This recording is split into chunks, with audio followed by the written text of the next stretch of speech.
Don't miss any content. Don't forget to subscribe and click the notification bell.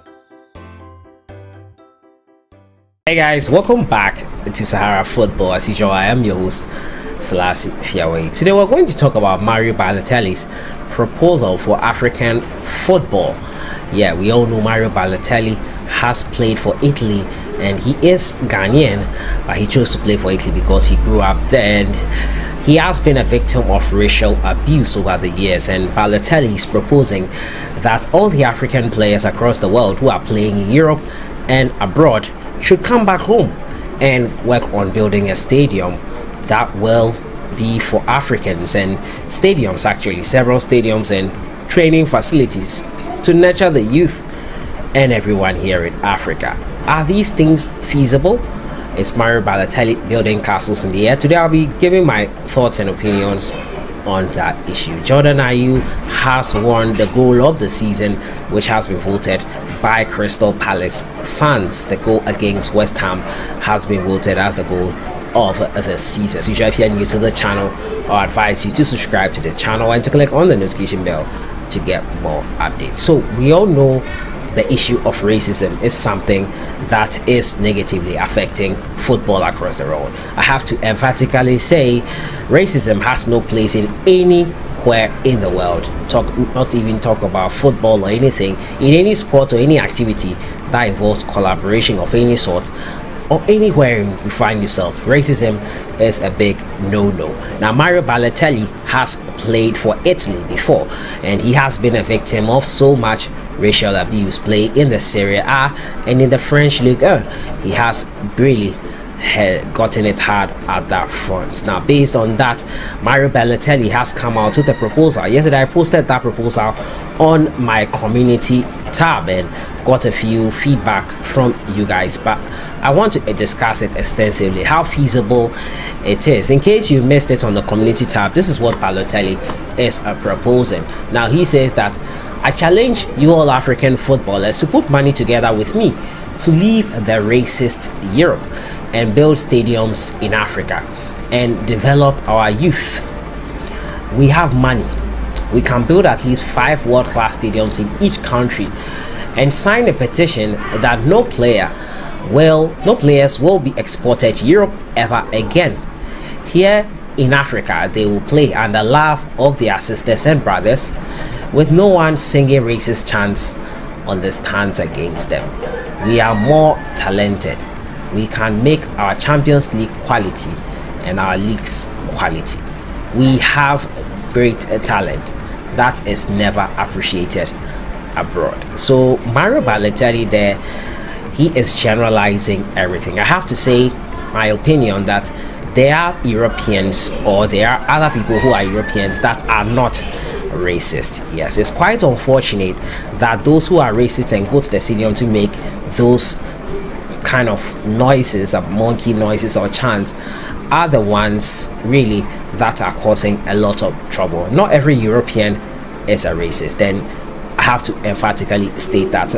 On that front, I don't agree with Mario Balotelli trying to categorize the whole Europe as racist. And I understand racism is really bad. It's actually a minority. It's in the minority, but it is something that is really negatively affecting footballers over the world.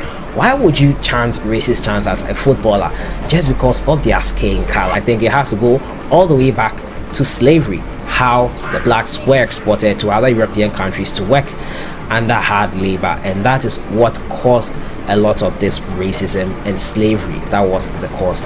Now Mario Balotelli has suffered a lot from racism, and he is calling on his fellow footballers to come together, unite as one, and develop Africa. First of all, this should have been done decades ago.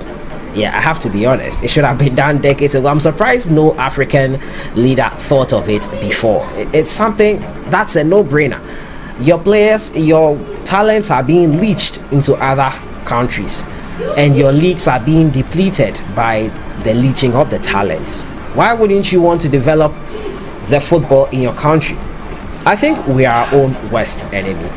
The governments, even though individuals can help, cannot tell me that they do not know what is happening. They are turning a blind eye to what is happening. it's quite obvious. You have youth and sports ministries that know the state of football in every country. They have to be the ones in charge of stuff like this and have to master or to champion courses like this. They have to be the ones at the helm of courses like this. But we all know the systems have to be in place to work. If the systems work, the people will work. We need people who have integrity, who are diligent, who are dedicated to the development and have a passion to see football develop here in Africa. We need such people to champion this course Mario Balotelli, which I feel should have been done decades ago, is trying to champion. Ballotelli cannot do it on his own. Building a stadium is a humongous affair. It's something that no one person can ever do. I think it's a move in the right direction, but it is late. As they say, better late than never. Our talents were being depleted. People were not going to games. Our local leagues were not flourishing. Why didn't we think of this decades ago? I've been really surprised by this. Many people are saying Ballotelli was racist in this comment. Also, let me address this by saying that we are more talented than them. I don't see anything racist in this statement. Should he have said we are more talented than we blacks are more talented than the white Europeans? Probably that would have been a racist statement, but that is not racist whatsoever. It is not Ballotelli just asking his people to do what they should have done decades ago. It's decades late, but it's better late than never. I think it's a move in the right direction, but those that will be in charge of it is really something that will make it whether possible or not. As to whether other players will jump on board onto this is yet to be seen. I'll be following this keenly because I have a keen interest in developing football in Africa. I want people to know about the Ghana Premier League. I want people to know about the CAF Champions League, CAF Confederations Cup. I've been following Kotoko everywhere they go when they are in the CAF Champions League and CAF Confederations Cup, and every local team, every local game I go to. This is my aim, to make Africa number one, to make Africa number one, to make us the shining light, to expose us to the world in a positive way. This is decades late, but it's better late than never. We have talents which are not really nurtured well because you don't have the resources. I feel Ballotelli is doing the right thing, step in the right direction. He has put the ball in our court.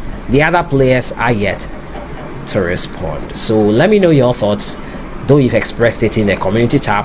After this discussion, your thoughts are welcome in the comment box. Let me know what you think in the comments box. I move on to my final story. It has to do firstly with Jordan Ayew. Now, Jordan Ayew has had an amazing season with Crystal Palace, and he has really done well. Their top goal scorer has garnered 17 points for them with his goals. Has gotten voted by Crystal Palace fans as scoring the best goal. That goal was against West Ham United in their 1-0 win at Selhurst Park. Now, Jordan Ayew solo effort against West Ham has been voted as a Premier League goal of the season at Selhurst Park by the fans.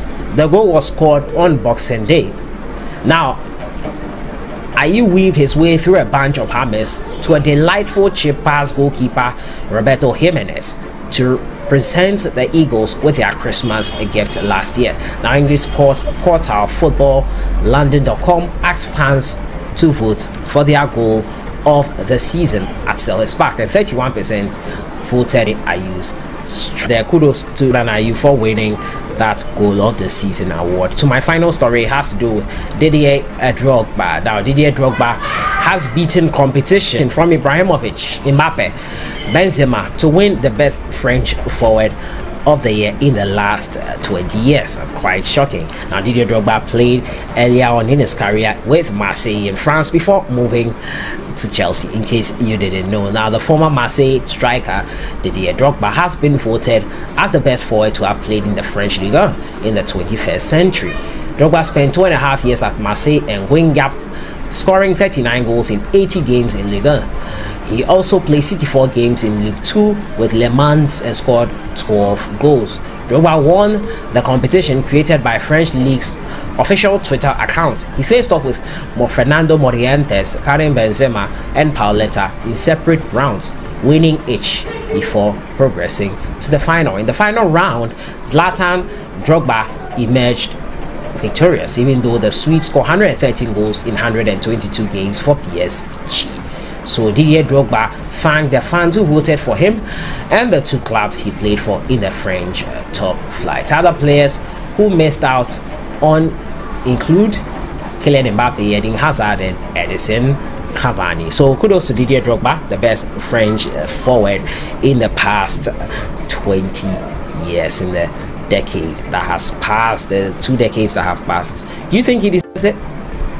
Did Mbappe, Ibrahimovic, 112 goals in 122 games? Should he have gotten it? Let me know your thoughts in the comments box. Mario Ballotelli'S course, do you think it is possible? Do you think Ballotelli has something here? Have we been missing this for a while? Your thoughts are welcome in the comments box. Also, we'll be talking to you today about Jordan Ayew winning the goal of the season for Crystal Palace, and Didier Drogba, the best striker in the French Ligue in the past 20 years. I'll see you guys in the next one. Stay safe. Enjoy your day.